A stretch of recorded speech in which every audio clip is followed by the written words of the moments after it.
ಇನ್ನು ಮೈಸೂರು ವಿಮಾನ ನಿಲ್ದಾಣಕ್ಕೆ ಟಿಪ್ಪು ಹೆಸರಿಡುವಂತಹ ವಿಚಾರ ಬಿಜೆಪಿ ನಾಯಕರ ಕಣ್ಣು ಕೆಂಪಾಗಿಸಿದೆ. ಈ ಬಗ್ಗೆ ಮಾತನಾಡಿದಂತ ಕೇಂದ್ರ ಸಚಿವ ಪ್ರಹ್ಲಾದ್ ಜೋಶಿ, ಕಾಂಗ್ರೆಸ್ನವರಿಗೆ ಜನರೇ ಉತ್ತರ ಕೊಡ್ತಾರೆ ಅಂದ್ರೆ ಅಶೋಕ್ ಅವರದ್ದು ಟಿಪ್ಪು ಸಿದ್ಧಾಂತ, ಅವರದ್ದು ಕಾಂಗ್ರೆಸ್ನವರದ್ದು ಟಿಪ್ಪು ಸಿದ್ಧಾಂತ ಅಂತ ಹೇಳಿದ್ರು. ಇನ್ನು ಯತ್ನಾಳ್ ಮಹಾರಾಜರ ಹೆಸರು ಇಡಬೇಕು ಅಂತ ಹೇಳಿದ್ರು. 5 ರಾಜ್ಯಗಳಲ್ಲಿ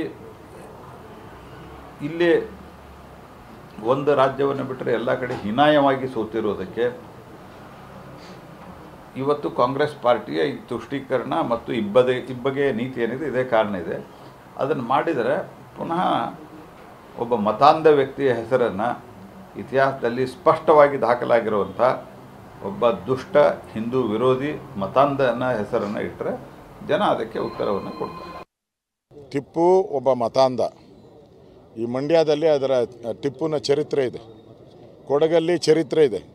ಲಕ್ಷಾಂತರ ಹಿಂದೂಗಳನ್ನು ಮತಾಂತರ ಮಾಡಿರೋದು, ಕೊಲೆ ಮಾಡಿರೋದು, ಇದೇ ಮೇಲ್ಕೋಟೆಯಲ್ಲಿ ಬ್ರಾಹ್ಮಣ ಸಮುದಾಯನ ಆನೆ ಕಟ್ಟಿ ಕಾಲಕ್ಕೆ ಕಟ್ಟಿ ಕತ್ತರಿಸಾಕಿರೋದು, ಇದೆಲ್ಲ ಇಲ್ಲೇ ಇದೆ. ಅಲ್ಲಪ್ಪ, ಮೈಸೂರು ಆಡಳಿತ ನಡೆಸ್ತಾ ಇದ್ದವ್ರು ಯಾರು?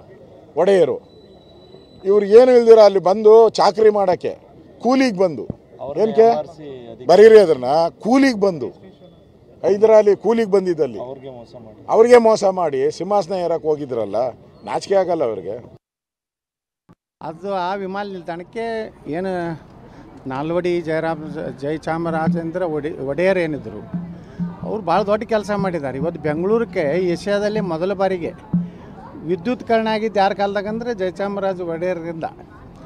ಹೀಗಾಗಿ ಆ ಭಾಗ ಡೆವಲಪ್ ಆಯಿತು. ಈ ಕಡೆ ಯಾಕೆ ಆಗಲಿಲ್ಲ ಅನ್ನೋದು ಉತ್ತರ ಕರ್ನಾಟಕ ಬಗ್ಗೆ ಸಾಕಷ್ಟು ಚರ್ಚೆ ಆಗಿದೆ. ಈ ಕಡೆ ಎಲ್ಲ ಇಲ್ಲಿ ಆಡಳಿತ ನಿಜಾಂಶಾಹಿ ಆದಿಲ್ಶಾಹಿ ಇವೆಲ್ಲ ಡೆವಲಪ್ ಆಗಲಿಲ್ಲ, ಆ ಕಡೆ ಭಾಗ ಡೆವಲಪ್ ಆಗಿದೆ. ಮತ್ತು ಅಲ್ಲಿ ಹೋಗಿ ಯಾರ್ದೋ ಹೆಸರು ಇಡ್ತೇನೆಂದ್ರೆ ಹೆಂಗಾಗ್ತದೆ? ಅದಕ್ಕೆ ನಮ್ಮೆಲ್ಲರದ್ದು ಒಕ್ಕೂರಿನ ಅಭಿಪ್ರಾಯ ಇದೆ, ಮೈಸೂರು ಮಹಾರಾಜರ ಹೆಸರನ್ನ ಅದಕ್ಕೆ ಇಡಬೇಕು ನಾವು.